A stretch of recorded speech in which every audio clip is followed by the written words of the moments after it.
What's going on, everyone, and welcome back to Come On Ref. I'm your host, Ben Parsons, and I'm here with. What's good, everybody? I'm Made Advance. I'm Chad Bryan. How we doing? And yeah, we got a pretty good show for you guys. We're going to do a recap of the game this past weekend. We finally see what the Super Bowl matchup is going to be after all the hype and all the talk and predictions. Then we're going to end it off with some of our favorite Super Bowl moments of growing up and stuff. So yeah, we'll just start it off with the past two games this weekend. You see a lot of them had some very big controversy going on there. Right. You had start things off. We go with 49ers and Eagles. Eagles, they got the win, but a lot of people wonder what would have happened if Brock Purdy could have played in that Yeah, game. it all depends. It definitely would have been a closer game, obviously. Yeah, I mean, they couldn't throw the ball. I mean, it got Yeah. even worse when Josh Johnson went out with the concussion because he hit his head.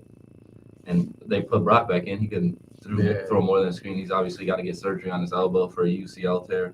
yeah. So that made a big difference.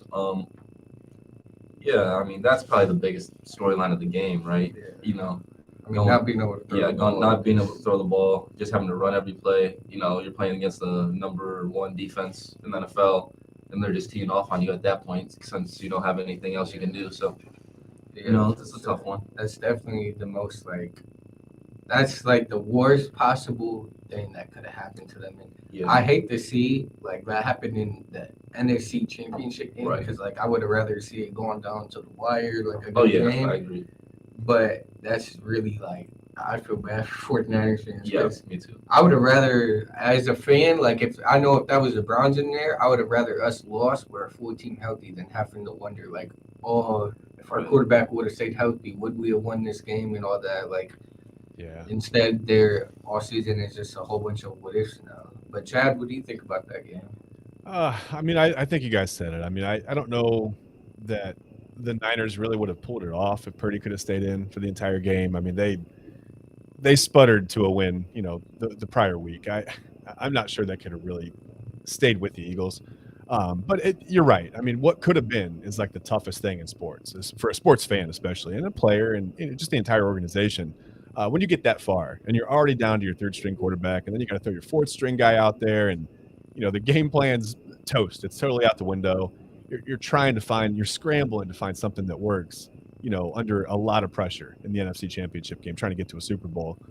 Yeah, I think disappointment is the word there. I think you hit it. Yeah, That's honestly. I mean, just that train all year, the game planned all week and all that, everything just to get to this moment, just for your quarterback to go out in the very first Yeah. quarter. That's just the worst thing that could have happened to them. Like Yeah. that is the worst. Obviously, the Super Bowl would have been the worst Right. thing, but like, man, like that is really it's pretty damn that's close. like so unfortunate for that to happen. I Yeah. mean, I honestly don't know. Like, obviously, we'll never know if the 49ers could have pulled it off with him, but their defense was stepping up Yeah, they're Yeah. up until later in that game. Like, their defense was holding the Eagles to not scoring, Right. and then eventually it just came Yeah. too much. and then the Eagles defense started committing penalties. I think out of frustration because they knew Yeah. they didn't have a chance. Yeah. I gotta wonder a little bit about like going into that week. I mean, you've already had two quarterbacks hurt. You're on your third string guy who's the last pick of the draft. Sure, you don't want to have three QBs on the roster just to make sure you got one. Yeah.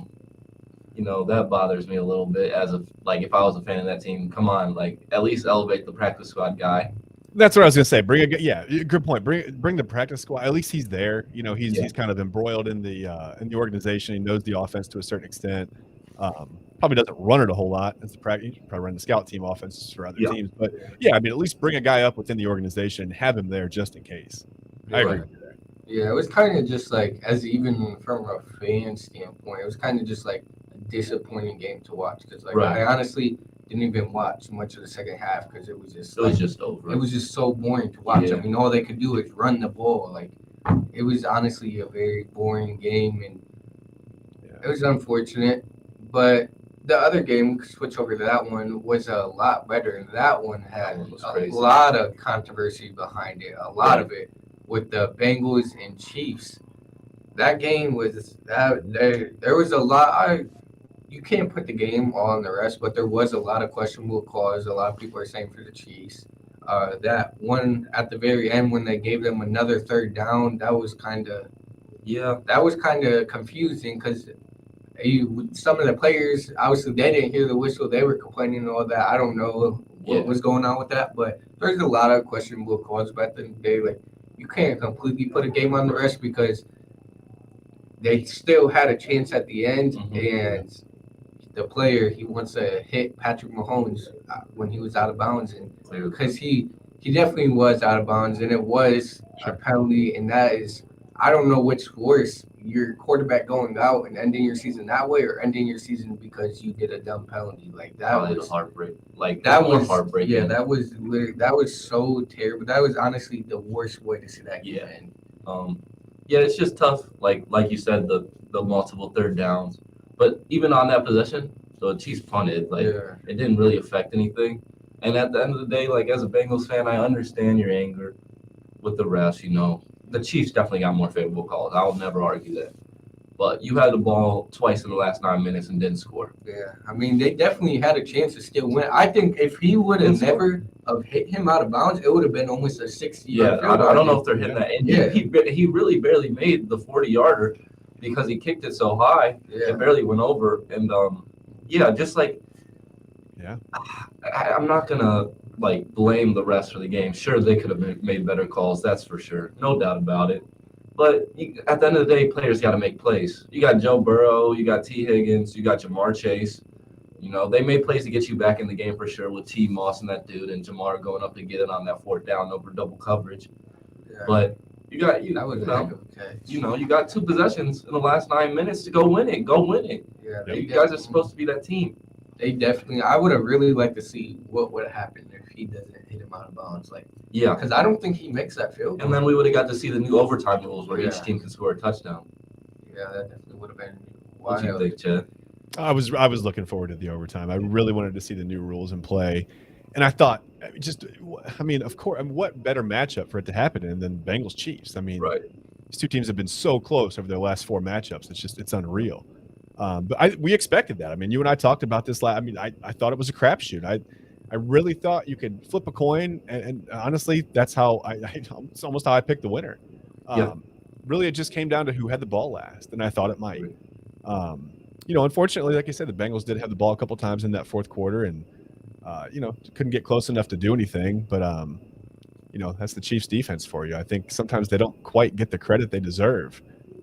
You think Chiefs, you think Andy Reid, Pat Mahomes. I mean, Travis Kelce, all the normal names. But yeah, the defense is very, very tough. I think second in the league, and getting to the quarterback. I mean, behind the Eagles. I mean, here you have the two best teams in the league getting to the quarterback. I mean, it just tells you that, maybe that's kind of the formula. Get to the quarterback, get to the ball, in the defensive backfield, and these two teams are really good at that. But yeah, I agree with you. I mean, I think they're just so evenly matched, and I was really looking forward to the overtime. But as far as the penalty goes, I think it's just a hustle play. I mean, you're trying to cut Mahomes off and keep him from getting one more extra yard to get closer for that field goal. I guess it was unfortunate. I don't want to call it a dumb penalty. It wasn't like he lost his cool and, it's hard to stop. Committed unsportsmanlike conduct or anything. He just got there a little bit late. It's hard to stop 250 moving at full speed. Yeah, exactly. And that happens. Unfortunate timing. And another thing, like the Bengals, you got the ball. There's no chance you can leave Chris Jones one-on-one with 2 minutes left. There's no chance against a backup lineman. You can't do that. That's a coaching problem. And, that's bad scheme-wise. That's a bad play call in the moment because the one guy you can't leave one-on-one, the dude with 17 and a half sacks as a defensive tackle, you left one-on-one. Yeah, unbelievable year. I mean, unbelievable. It was a rough ending. I think if that player could go back, he definitely could have played it smarter. I mean, in my opinion, there was really no need for him to do it. Obviously, Patrick Mahomes isn't going to go one-on-one with you straight head-to-head. Right. He knows the clock is running down and he needs to get out of bounds. Yeah. And he was angling that way. Like, I get what he was trying to do. He was maybe trying to cause a hit, make a fumble or something. But, if you watch the video, it was so obvious Patrick Mahomes is going that way. He wasn't going to cut back in and waste more time. Right. I think as a player at that point, you just need to know the situation and just be extra careful because apparently it will cost you the game. And that's what happened. And I mean, it sucks for him because he probably feels absolutely terrible Oh yeah, because you can Oh, see. yeah. he cost them their season. I mean, we'll never know. He could have still hit that almost 60-yard field goal. He could have, but I don't think he would have. I mean, No. we'll never know. But with all the pressure on you, AFC Championship, I don't know if he's hit that, but But it definitely and you it's got to tough. look like if you watch the film of that game, Joseph Asai, the dude who made the hit on the sideline, Mhm. I mean, he was winning against Orlando Brown often. Like he had a really good game, caused some pressures. I think had a sack. So he played really well for most of the game. I think it's a little whack what Jermaine Pratt was doing after the game, just Oh, like yeah. screaming at him and stuff, going to the locker room. You guys are supposed to be brothers and teammates. I don't like that very much. I If know you're the going to do that, do it in the locker room. Yeah, I know the emotions were high. Yeah. That happens. That can For sure. happen. It's a young player though, missed his first season due to injury and came back this year and actually played really well for you guys. So, Yeah. give him a little bit of a break. He was balling out there that game. He Yeah. probably played better than Jermaine Pratt that game. I know Kelsey had 100 yards. I know Jermaine Pratt plays off-ball linebacker, and Kelsey works over the middle a lot. He could have played a little better. So, blame goes around to everybody. Sure. Joe Burrow threw 2 interceptions. Yeah, I think both these games kind of reminded me like I feel like both these situations is exactly what would happen to if the Browns made it. Like I feel like how both the games ended, Like that's how we lose. that's exactly Yeah. what would happen to us. We have a great season, and then our quarterback gets hurt first quarter, or one of our players does a dumb penalty and loses the game Right. for us. The unfortunate thing about the Browns is there are literally an infinite number of things that I can see happening to the Browns to cause them to lose a game like Yeah. that. I mean, that most of them would be unprecedented too. That's how it works being Browns And fans. watching some of these playoff games, with the Browns, I think the Browns can be a playoff team, like Ben said in the past. They definitely can be. Yeah. It's hard to see us beating Mahomes or Burrow when it really matters, though. Yeah, I It think is. I think It's we so have a hard to better see. shot at Burrow just because it seems like the Browns have had his number. Yeah, For success. some reason, they always Yeah. play good against him, but Right. I don't like our chances. I don't like our chances against either of them, but I think we definitely have a better shot at Burrow. against But Burrow. Patrick Mahomes, I definitely wouldn't want to see in the playoffs That again. dude's the Grim Reaper. He ended us once already, so I Yeah. wouldn't want to see him again.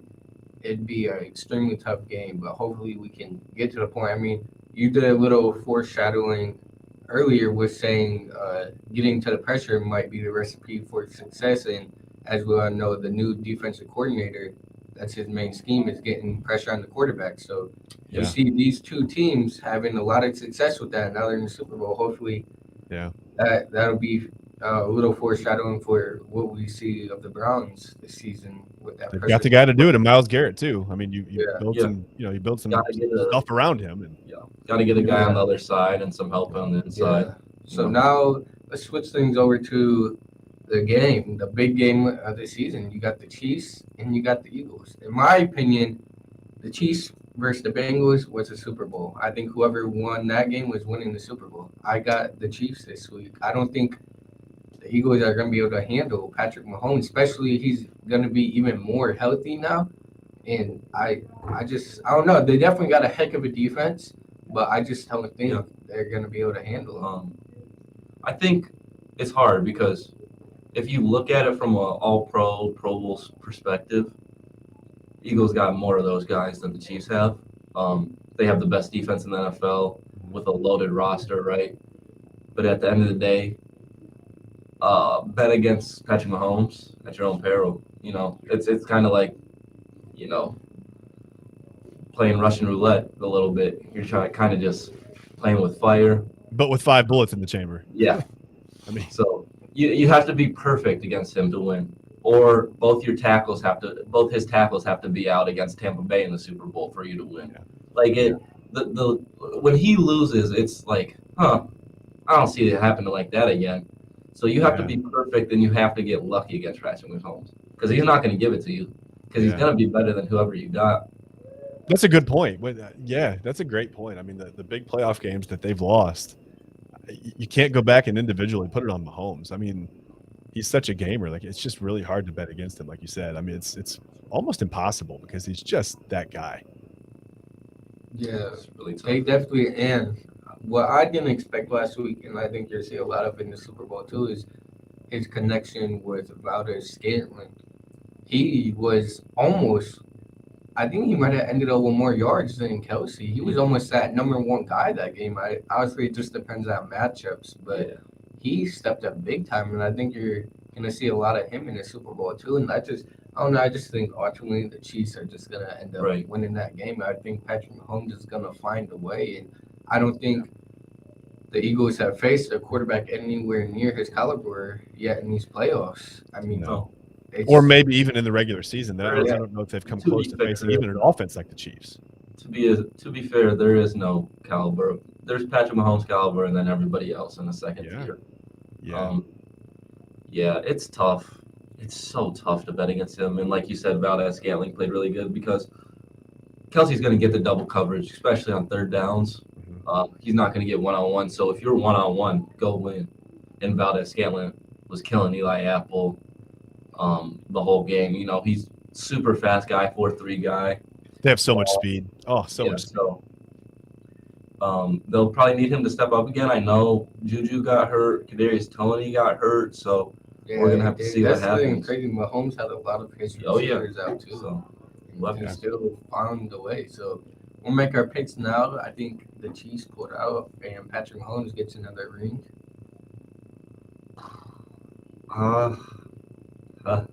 I'll take I see you struggling with it. the Chiefs 31-27.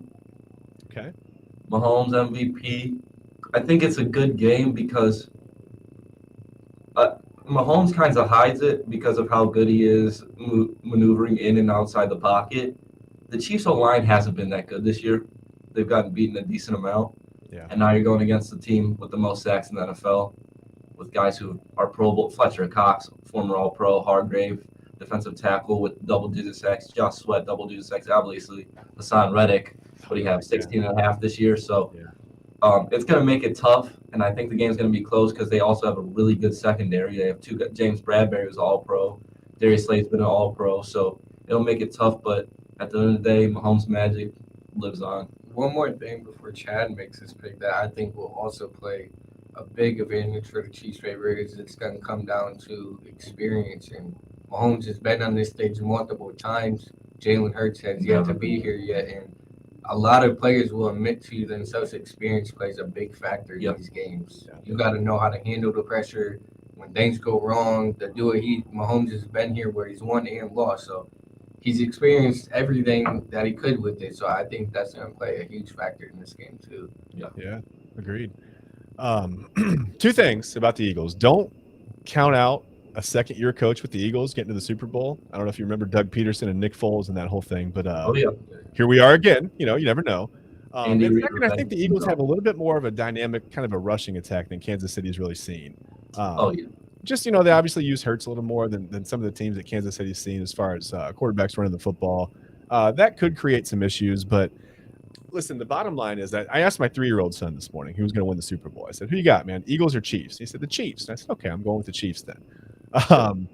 Because I don't think it's as much of a crapshoot as the AFC Championship game was. I don't think it's quite that close, but I do think it comes down to, again, I think it's going to come down to who has the ball last because both these defenses are really good. They're going to get some stops.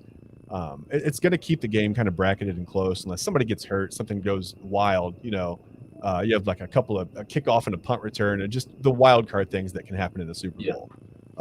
Otherwise, I really think like 35-31 Chiefs and look for, obviously, you know, this is like going out on a limb, but I think Travis Kelce has a big game and I think Jerick McKinnon has a big game in this one. And McKinnon, the reason I say that, regular season, I don't know, his last 7 games, he caught touchdown passes every single game, 7 games in a row to end the season. He's so good at, well, first off, he's great in pass protection. I mean, he protects Mahomes well. He's a good blocker. But he's so good at getting out of the backfield and just kind of sliding off into the flat and creating that throwing angle. You know, you kind of see it if you've ever played quarterback. You know, if you get a running back that kind of leaks out into the flat against pressure, if he gets up the field a little bit too much, it makes it a difficult throw. But I think McKinnon does a nice job of just kind of getting out in the flat, turning around, presenting that, you know, that outside hip or whatever. And obviously, I mean, Mahomes is super accurate. I mean, it's an easy throw for him. But it's the little, you know, unsung things like that, just making yourself available against pressure. that McKinnon is really, really good at with the Chiefs. He just fits perfectly. He's got speed to kill. I mean, McKinnon and Pacheco are super fast out of the backfield, and I think that could cause a problem for the Eagles too. Sure. So, yeah, I think 35-31, somewhere around there. Chiefs. Yeah, I didn't make my score pick, but I think I'll go 35-24. Gotcha. I think it'll be a one-score game in the fourth quarter. They'll put the pressure on the Chiefs. Eagles defense will have to come up with a stop, and then I think Patrick Mahomes will put them away with a touchdown and officially end it. Yeah. Yeah. I'll say a couple things about the Eagles since we've been talking about the Chiefs and giving them all the credit because we think they're going to win the Super Bowl. If you have the Eagles winning, I can see it. The Chiefs haven't been great against super athletic quarterbacks like Hurts. They've had a lot of trouble against Josh Allen in the past. Had trouble against Lamar in the past too. Yeah. I don't know if Hurts is the thrower of the football yet that Allen is, but he's been very good, and he's been the most accurate down the field passer in the NFL this year, throwing go balls on outside the numbers, so that's big.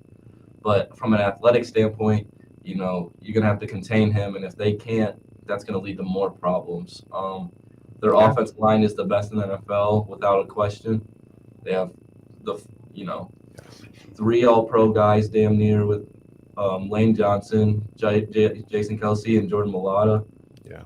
A.J. Brown is the closest thing to T.O. we've had from a height, strength, speed standpoint. I mean, you don't bring that guy down with the first guy. You don't press him in man because he's too strong. And then Devontae Smith is really, really good. Dallas Goedert is a good tight end. And obviously we talked about their defense already. So, if you're an Eagles fan, you're definitely not out the game. You're going to have a chance. But at the end of the day, real quick, the three pass catchers that you mentioned there, yeah, caught 21 of 22 of Jalen Hurts' touchdown passes in the regular season. Just pointing that out. That's their production. Yeah. And hey, every game that Jalen Hurts started, he's won 18 of the last 19 he's played. So yeah, he'll be all right. You guys will be all right. Yeah, let's not count the Eagles out. They're going to be right there. Yeah, I also think it plays in the Chiefs' favor because of the teams they've played. They obviously they didn't have to play the Bills in the playoffs, but they've had to go against the Bills and all that in the regular season. They've gone against the Bengals, so they've gone against some top tier quarterbacks, right? Even in the playoffs, so they just had to face Joe Burrow, who I think is the second best quarterback in the league behind Patrick Mahomes. So I think them already having to go against these tough quarterbacks, and the Eagles not really faced a tough quarterback yet in these playoffs will play to their advantage too. I definitely don't think they're out of it. They definitely could win it, but I just don't. Yeah. I just don't see this one happening for them. Yeah, agreed. Like I said a moment ago, I just don't think the Eagles have seen an offense this dynamic with this much speed and this many weapons, and with Mahomes, just all the creative ways to make you pay, for being out of position or whatever. It's going to be. Hey, it could be a long day. Yeah, there's really no long day for Patrick Mahomes. But speaking of the Super Bowl, I want to hear what some of your guys' favorite Super Bowl moments are. I think for me, growing up wise, because it's really one of the first Super Bowl moments I remember. Because I just turned 20, so I'm still young. So I don't remember a lot of Super Bowls from when I was really young. But one of the major Super Bowl memories I remember is when the Patriots picked off Russell Wilson on the 1 yard line to win the Super Bowl when they had Marshawn Lynch, probably one of the biggest controversy calls of all times in the Super Bowl. Everyone wonders why you want to run one of the biggest backs of all time just up the middle and win the game. Instead, they tried to trick him, and Bill Belichick and all them. I watched the video on it in the past. I've seen it. They said they practiced that play in practice, going against that. They knew that they've seen the Seahawks run that before, and the DB that caught, I forgot, wasn't it Malcolm Butler? Yeah. Mm-hmm. He said they went over that in practice that week, just in case they saw that look and to do exactly what he did, you got to jump that route. And that's definitely one of the major Super Bowl memories that first comes to mind for me. How about you? Leave it to Bill Belichick to be prepared for anything and everything. Yeah. The first one that comes to mind for me is Devin Hester against the Colts.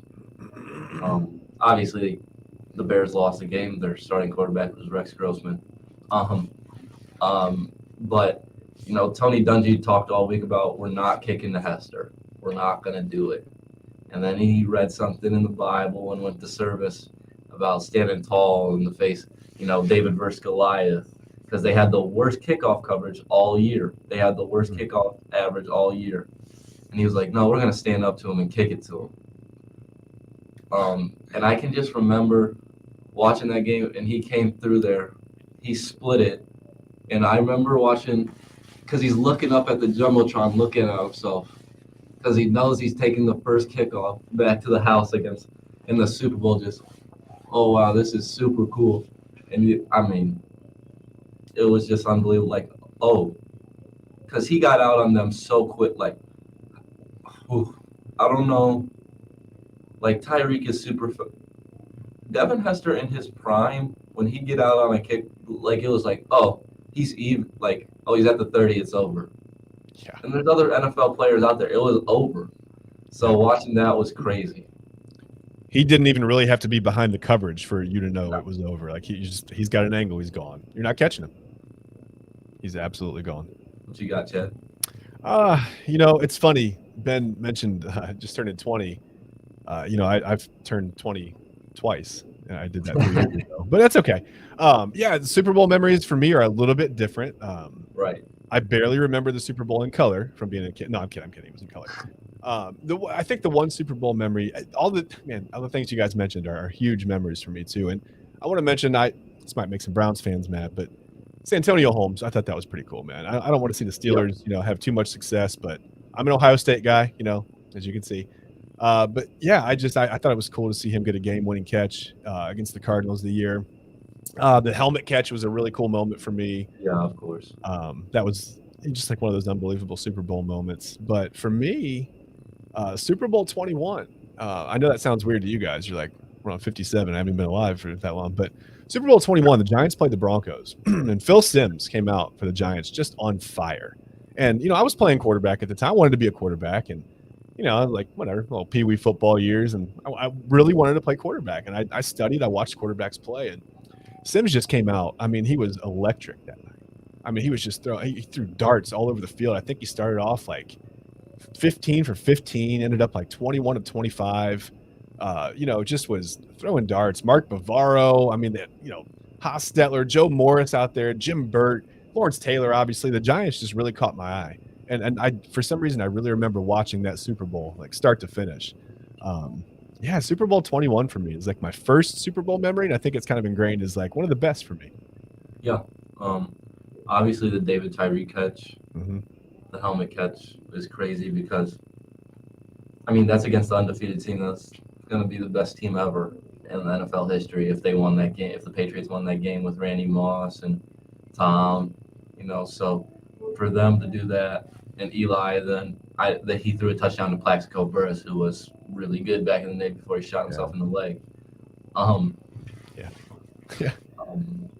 But that one was crazy. It's hard to think of some.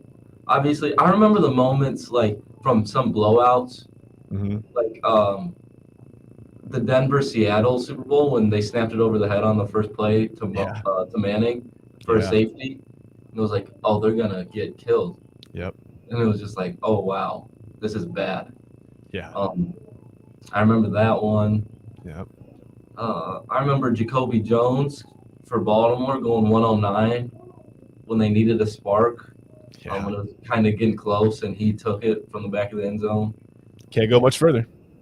So I remember that. Another one that comes to mind is Tom Brady's comeback against the Falcons. Yeah, 28-3 is. Yep. I was just gonna say there are so many things you can talk about the Super Bowl, and you can just say a phrase or a couple 28-3, or when the power went out. The power. Things that were just really like monumental moments, man. It's pretty. The Super Bowl is just a spectacle all of its own. It's really cool to see. Yeah, it was special. Super Bowl's always special, Mm-hmm. So probably the biggest spectacle in America. I'm not going to say in sports, obviously. Soccer is way bigger and universally than football, or football, I guess. Sorry to people. In America, there's not a bigger spectacle in this country than watching, it starts with the national anthem. It's the biggest national anthem you can sing, Whitney Houston kind of made it that when she, I mean, nobody's living up to that one. Yeah, I mean, yeah. It's a tough one. So everything there is just super important. You feel everything there is legacy. Whatever you do in that game is your legacy. Even if you're one of the greatest quarterbacks ever, Dan Marino, they talk about, oh, he was great. He never won a Super Bowl. Yeah. So you get to this point like Hurts. People said Hurts couldn't play. Now he's in a Super Bowl. But if he doesn't win, nobody's going to talk about how they said he couldn't play and why they drafted him in the second round and all this stuff. They're just going to think, oh, he didn't win a Super Bowl. So, guy's 24 years old. Is that fair? I mean, is that a fair way to judge his career? No. And guess what? They're going to say the same thing about Joe Burrow until he wins one too. So, you're going to have to deal with that. And that's the way the sports go. Truly. So. Yeah, I think not winning a championship definitely affects your legacy.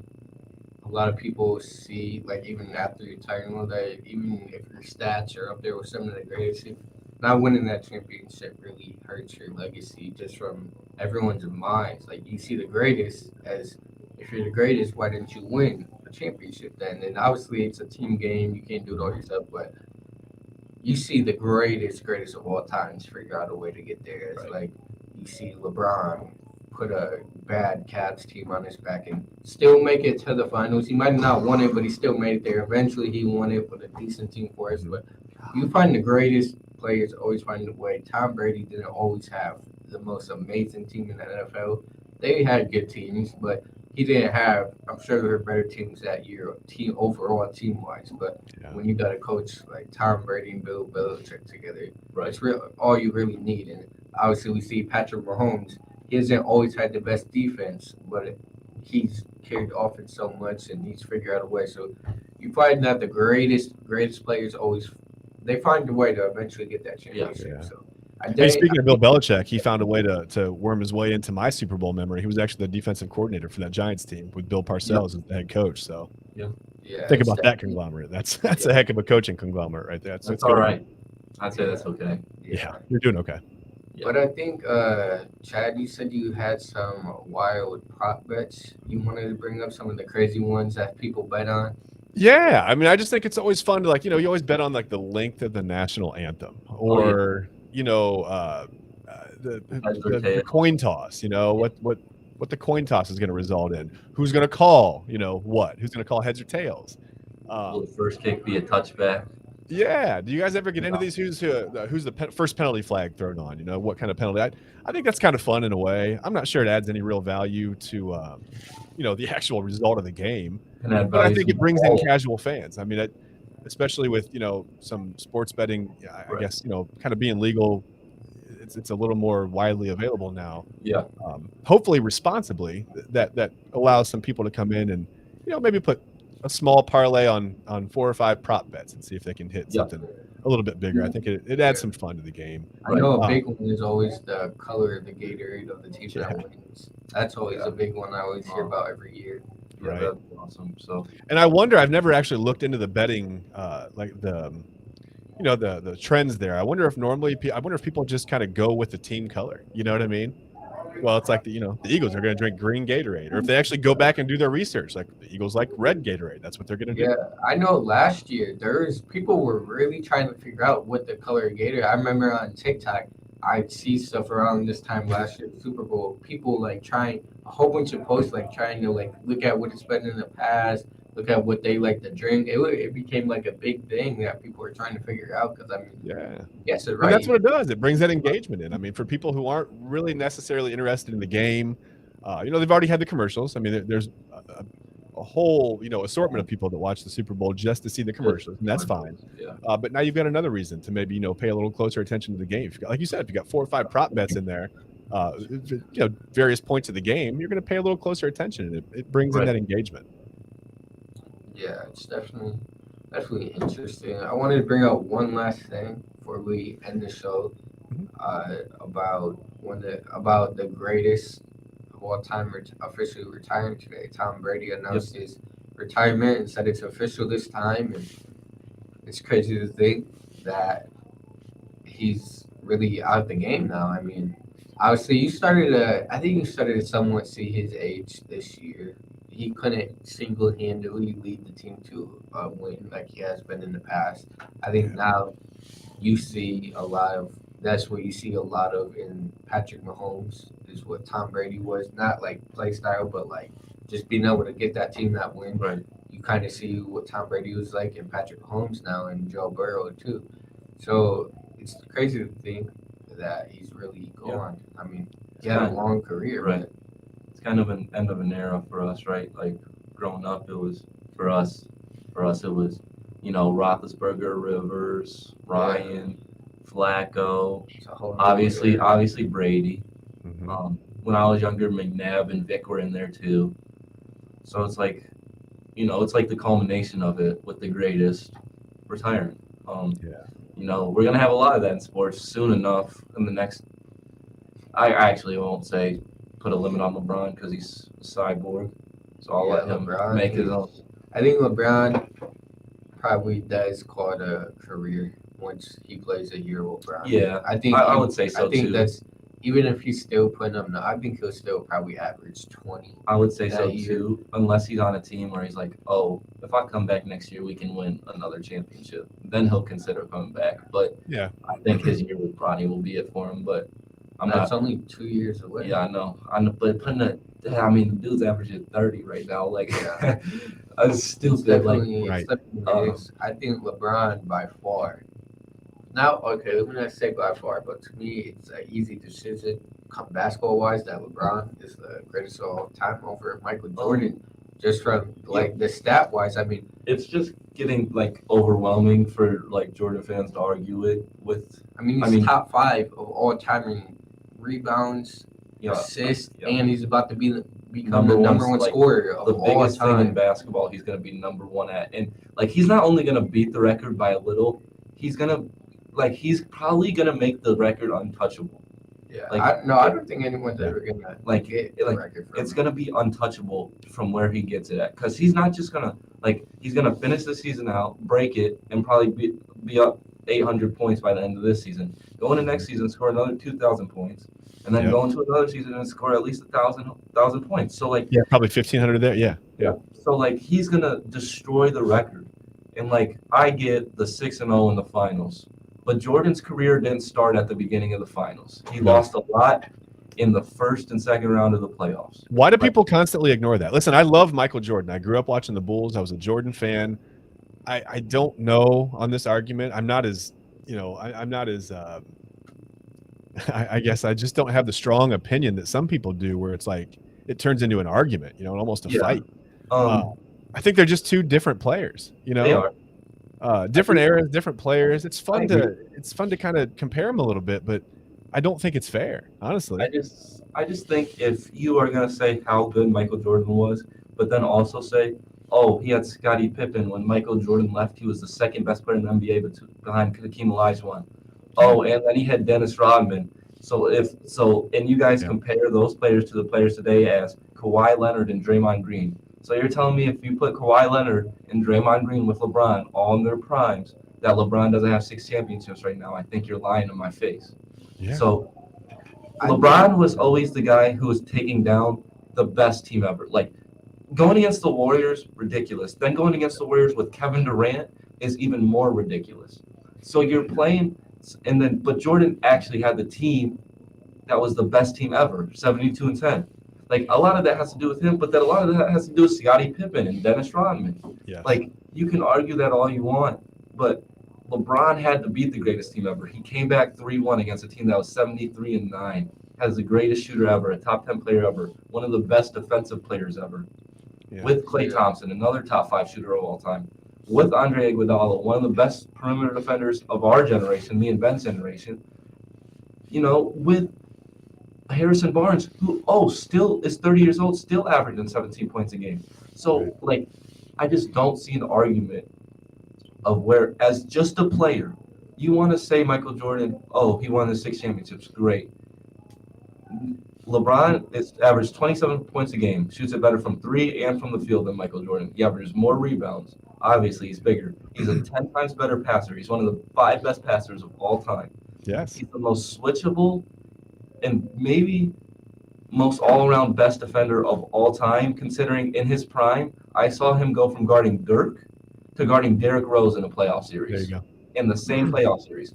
Yep. So how are you going to tell me that this guy isn't the greatest player of all time when there's nothing that said he wouldn't be? The only reason he doesn't have a Defensive Player of the Year is because people were hating that he went to Miami and didn't want to give it to him, so they gave it to Marc Gasol, who was second team all defense. He wasn't even the first team center. It was Dwight Howard.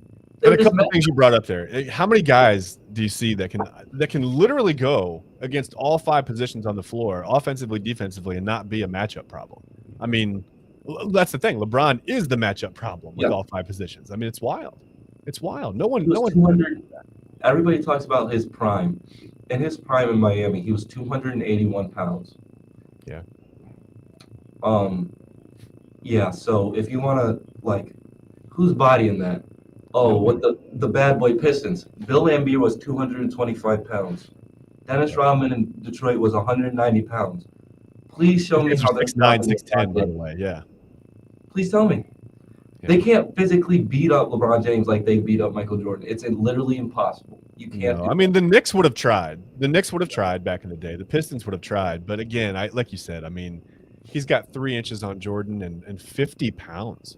And he probably jumps higher and runs faster. Yeah, he's a freakish athlete. And one thing I want to mention about LeBron, too, I think something that you guys brought up, it's weird when fans kind of get this part twisted a little bit when they say, well, the guy was good, but he can't be the greatest player of all time because he didn't win enough championships.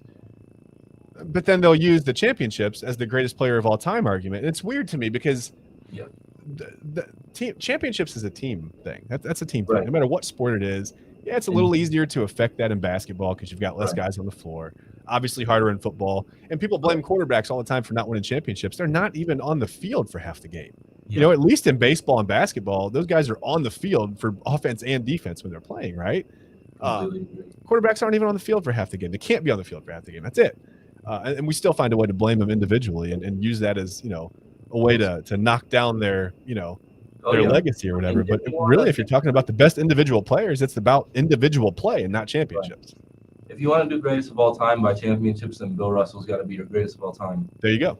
Don't argue with me about it. No one's saying that. He has 11. Yeah. He has 11. But everyone says Jordan better if that's what you go off of. Yeah. What about Robert Horry? Yeah, and I want to see somebody else in NBA history take Eric Snow, Drew Gooden, Zydrunas Ilgauskas, and Larry Hughes to the finals. My goodness. So I'd like to see somebody do that. Don't tell me about what happened when they got there. I don't care about that. He played Tim Duncan's the top 10 player of all time. Yeah. With the one of the 2 greatest coaches of all time. Yes. Against maybe the best system of all time. Yeah. It's definitely I think easy. Not easy, but I think to me it's becoming easier to say LeBron's the greatest of all time as his career continues, and he is still putting up crazy numbers and accomplishing more and more things. And I think once he officially gets that scoring record, you really can't make any more of an argument to say Jordan's the greatest player of all time over him. But we are running long, so we do have to end the show. Just wanted to thank everyone for watching. This was my last show. Give it up for Ben, baby. Good luck to you, Ben. Good luck, Ben. It's been a good journey here. Started this show off. I'm going to pass it on to them to take the reins from me and run things for you guys, all you viewers. Might come on every now and then as a special guest or something. Yeah. But we'll see where things end up. If we send you the link. Yeah. Well, appreciate all you guys for watching. It's been a good run. They'll keep you guys in good hands. Don't worry. You still have all your sports updates and all that. But yeah, it's been a good show. So we'll see all you. Well, they'll see you guys next Wednesday. Yeah, give it up for Ben, everybody. Last show.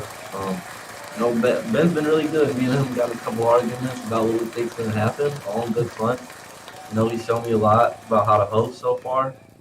So he's gonna do big things, man. Good luck, Ben. Appreciate it. Well, it was a good show. See you guys next week. See you guys next time.